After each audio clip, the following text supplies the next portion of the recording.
Get out! You're not my daughter! My mother is the one yelling in front of me, her voice so loud it's like she's spitting. My mother's face is red with anger as she shouts, holding a kitchen knife in each hand, the tips pointed at me.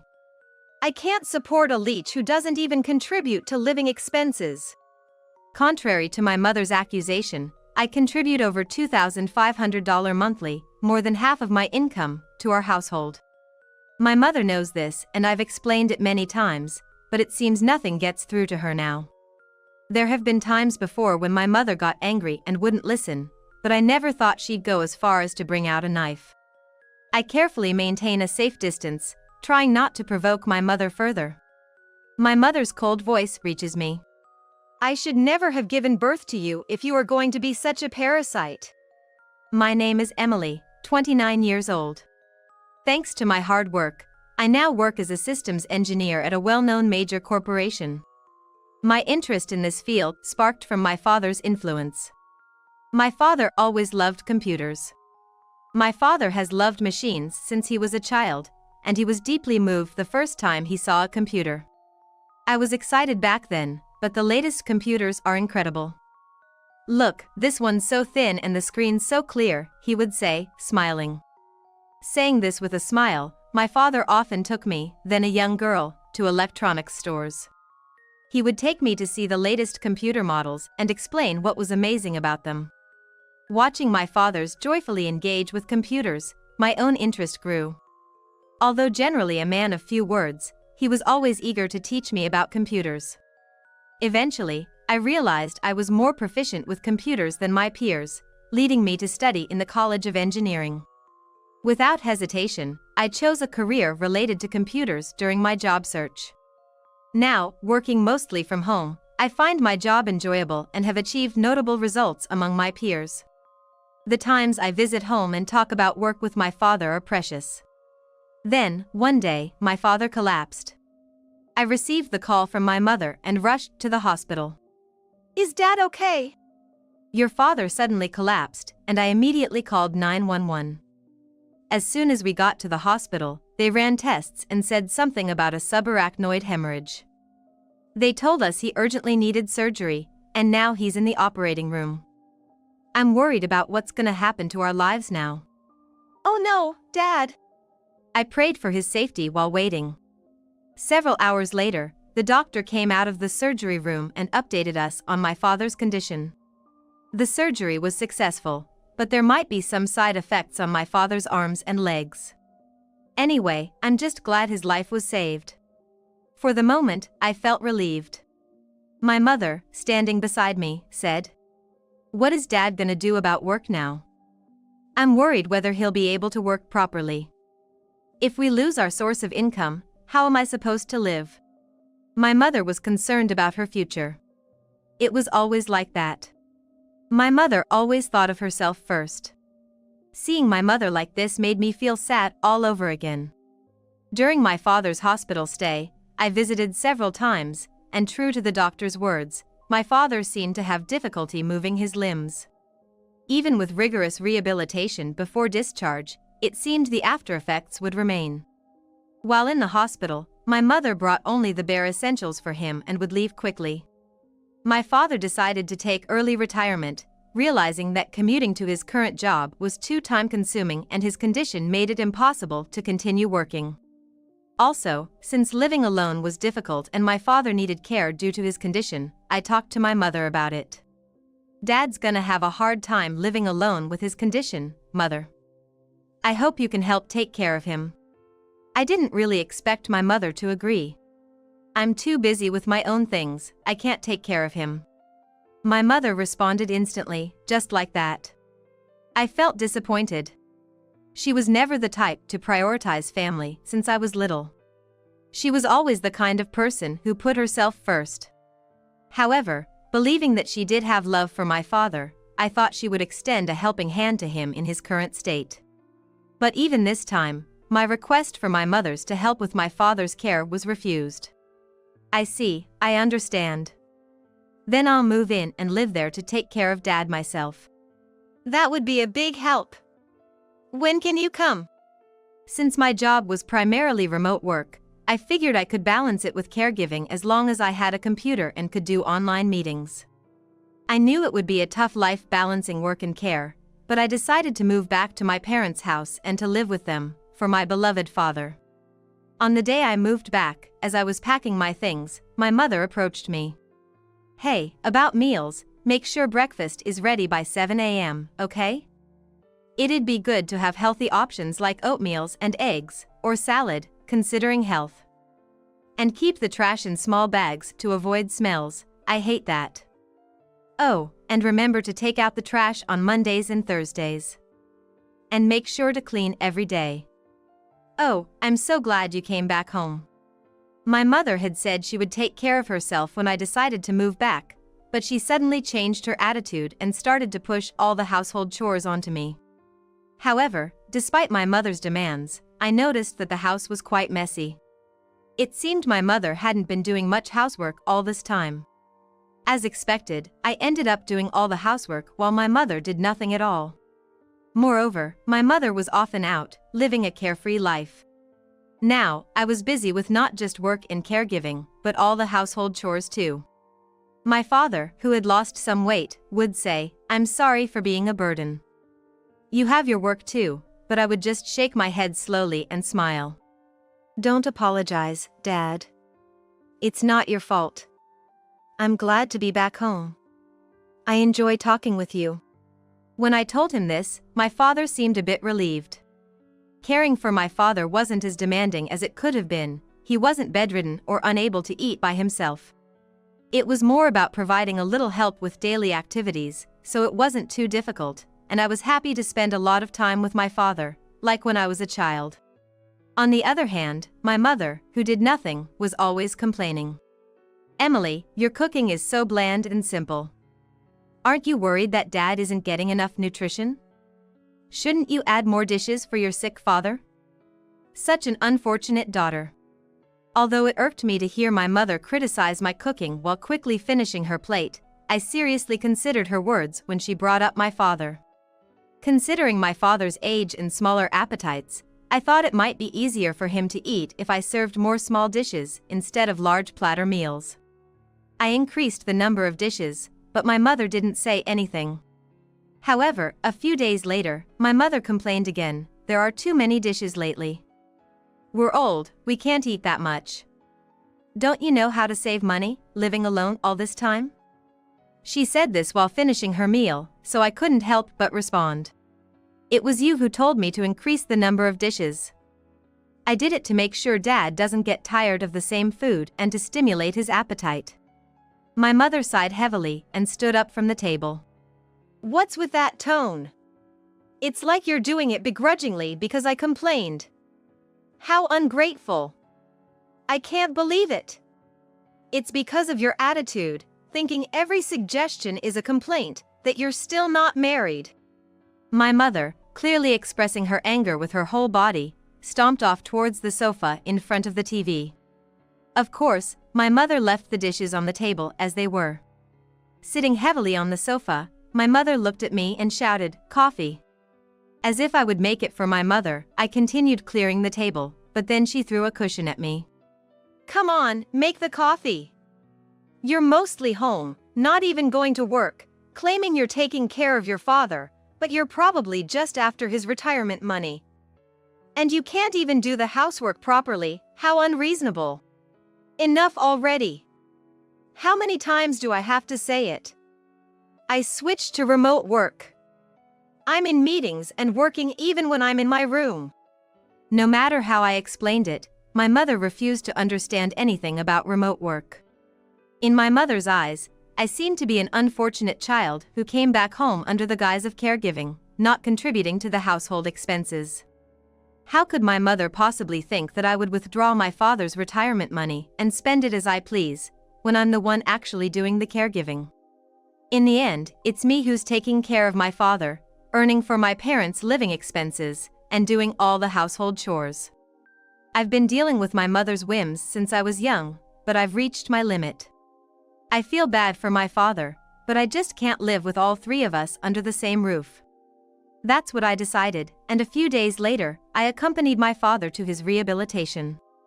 My father's motivated, and though we can't expect dramatic improvements, it seems we're preventing any worsening. As we returned home, encouraged by the doctor to keep up the good work, we crossed paths with my mother rushing out of the house with a large bag. It's not unusual for my mother to leave the house or come back from department stores with lots of shopping, so I didn't think much of it. However, the next day, when I went to the closet for some shopping, I was shocked to find all my cherished bags and accessories gone. What? Why? I never wore them regularly or moved them, so they should have been there. Then I remembered my mother's hasty exit the day before and confronted her. "Mom, did you go into my room yesterday? What's this all of a sudden?" "It's my house, I can go into any room I want, can't I?" "Then what's with that bag?" I noticed she was holding a high-end brand bag. It was clearly something my mother had bought that day. "Where did you get the money for such expensive brand items?" "You're always telling me not to waste money." "You're right. You waste my money, so you compensate me." Confused by my mother's words, I frowned, and she started laughing cheerfully, as if in a great mood. "You had some really nice bags, you know. Just selling your bags and accessories got me a pretty penny." Unbelievably, my mother had sold my accessories without my permission and used the money for her own stuff. I was instantly infuriated and exclaimed, "What is that? Unbelievable. Stealing and then selling on your own, that's worse than a thief. Give them back, compensate me." Then, twisting her face in rage, my mother yelled, "I can't believe a daughter would talk back to her mother like this. When I was a child, we absolutely obeyed our parents. I worked for my parents, took care of them. I'm even taking care of your father. Do you just complain without doing anything?" She slammed her fist onto the table with full force. "Then why don't you help with Dad's care a bit?" "Huh, Mom? Do you remember ever taking care of him since I came back? Preparing his clothes? Helping him stand up from his chair? You don't even do that much, and you say you're taking care of him. Aren't you the one who's being taken care of in this house?" I slammed my hands on the table and glared at her. I had heard that my mom had a bad relationship with my paternal grandmother and suffered what we'd now call mistreatment by the mother-in-law. Regarding that, I had nothing to say, but I couldn't accept her claim of taking care of my father. My father had long given up on any care from my mother. My father still tried to engage her in small talk, discussing TV shows or stories he heard from friends at rehab.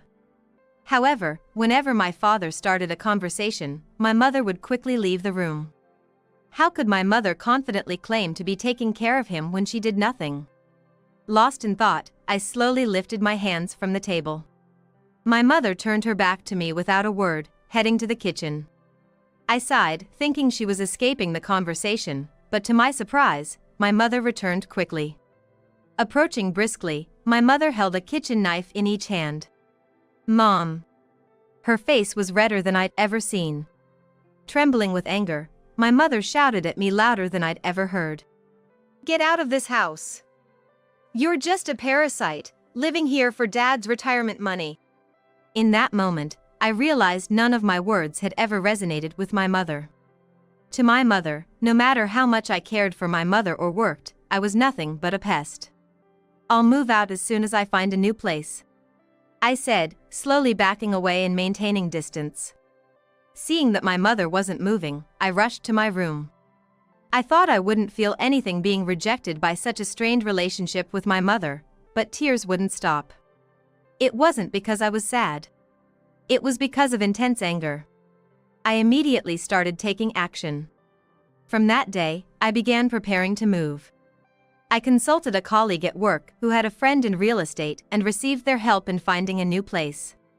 Whenever I had free time, I packed my belongings into cardboard boxes. Finding a new home didn't take long. I was helped by a colleague. Once I was ready to move, I spoke with my dad. "Dad, can we talk for a minute?" "What's up?" I told my father everything my mother had done to me. "That's terrible. I had a slight idea about your mother's attitude, but since I was also a burden, I couldn't really say much. I'm sorry." Father, it's not your fault. Actually, I've been thinking too. When I was well, I was almost entirely burdened with housework like cleaning, laundry, and cooking, treated like a housekeeper. Moreover, she always demanded money from me, and I was struggling. My father continued his story. Even now, when I need care, it's always you taking care of me, and your mother doesn't even try to help. I'm deeply disappointed in her. So, I've been thinking about getting a divorce. I see.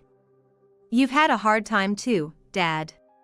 No, it's nothing compared to what you've been through. Really, thank you.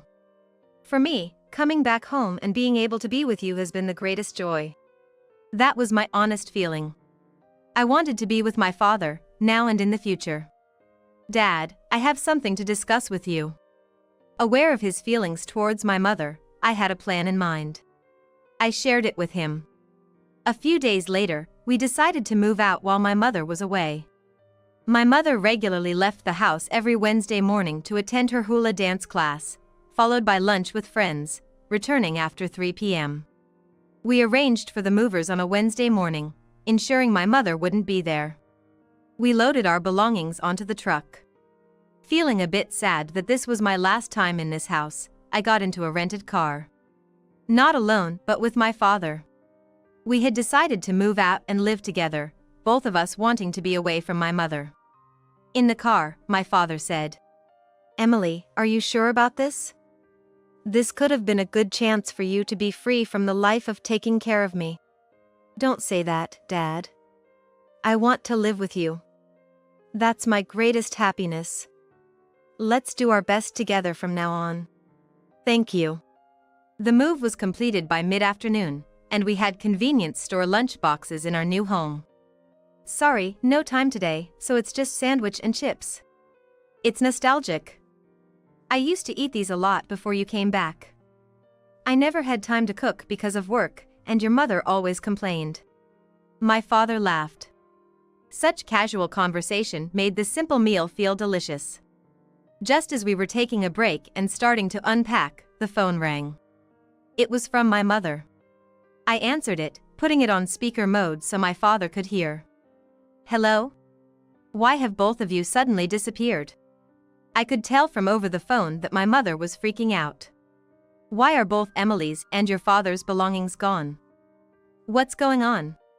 "Dad and I decided to move out together. You told us to leave, remember? Is there a problem? You won't have to worry about caregiving or living expenses anymore." "What am I supposed to do about my life without your father? I'm relying on his pension and retirement money. Where are you now? Why don't you take care of yourself? We're already in our new place. I won't say where, but we bought a condo in a high-rise tower." "What? A high-rise tower is for wealthy people, right? Don't joke around. There's no way you two can afford to live in a place like that." My mother clearly didn't believe me, but it was true. We had moved to a high-rise tower as close as possible to the hospital where my father was receiving treatment. "I think I've told you many times, I'm still working. You used to say it was just a hobby, but our company is quite big, and I've been there a long time, entrusted with significant responsibilities. You might not remember, but the $5,000 I've been depositing into the account every month since I came back was from me." "What? I thought that was Dad's pension. The balance is high because of his retirement money, right? Dad never had a salary that would allow a monthly pension of $5,000. The retirement money was gone the next month. I saw the credit card statements. It was all spent on designer bags, so you must have used it all.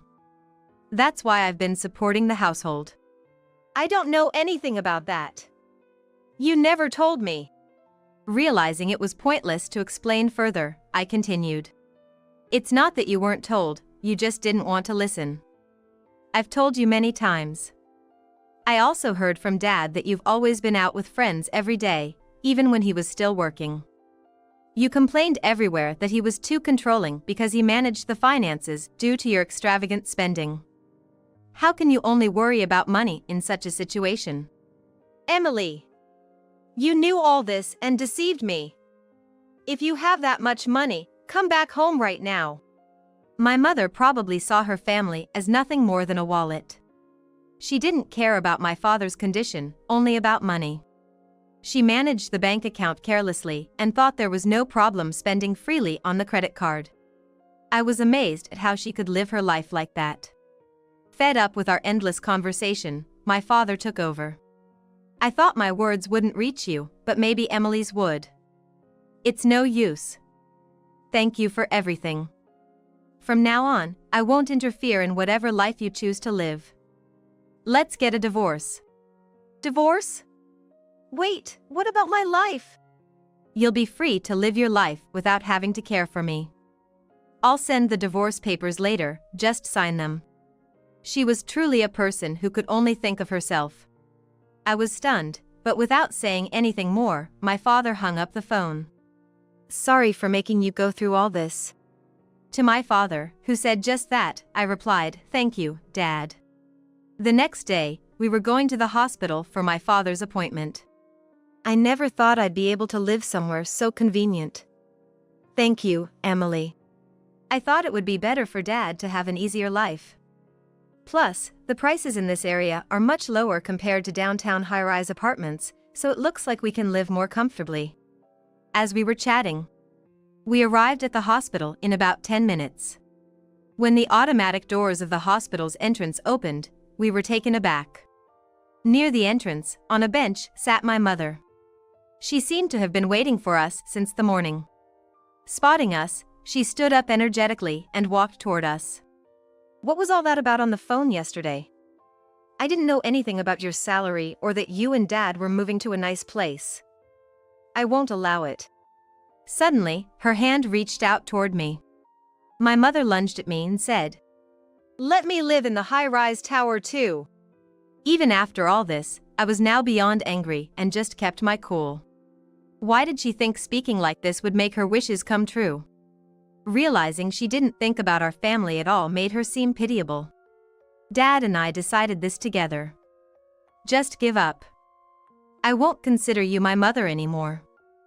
Thank you for everything, but now, let me live my own life. I won't allow that. I don't need your permission. Now let go of me. This is a hospital. If you continue this, I'll call the police. Then, regaining some composure, my mother looked around for the first time. Other patients were glancing over. Hospital staff, accompanied by security, were walking towards us. Hastily, my mother released her grip. Is everything okay?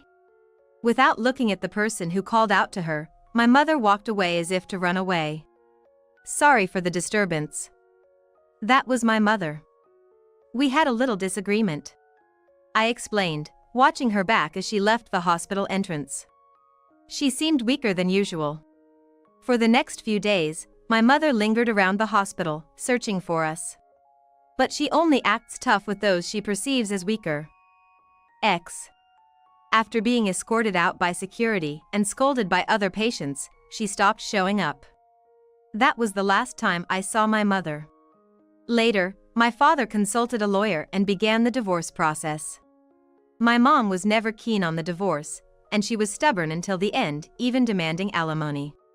But when the lawyer explained what alimony was, she realized she wasn't entitled to any under her circumstance. She tried to cry her way out with the lawyer, who coolly referred her to community assistance and support centers. A few months after the hospital incident, the divorce was finalized. My father decided to sell our family home as he wouldn't be using it anymore. My mother strongly opposed this at first, but as soon as she realized she would get money from the sale, even after the divorce, she quickly changed her tune. The way she agreed with me with her hands raised, I could no longer believe that she was my mother. My father and I sighed at her relentless pursuit of money. After selling the house, we enjoyed a peaceful life. I was still busy with work, household chores, and caregiving, but caregiving services in our new area were much better, allowing me to work in the office more often. My father's condition was gradually worsening due to his age. We were considering a care facility as suggested by the doctor. One day, I received a call from an unknown number. Assuming it was work-related, I answered and heard my mother's voice. Emily, I've almost run out of savings. Just a few months after receiving the money from the house sale, she was already running low. So, give me some money, even a little. Consider it your final act of filial piety. I have no money to give you anymore. Dad and I are living happily together. Please don't bother us anymore. Bother? How dare you say that to your mother? After all I've done for you, giving me some money should be nothing for you, working at a good company. Show some gratitude. Don't contact me again. Tired of arguing, I hung up.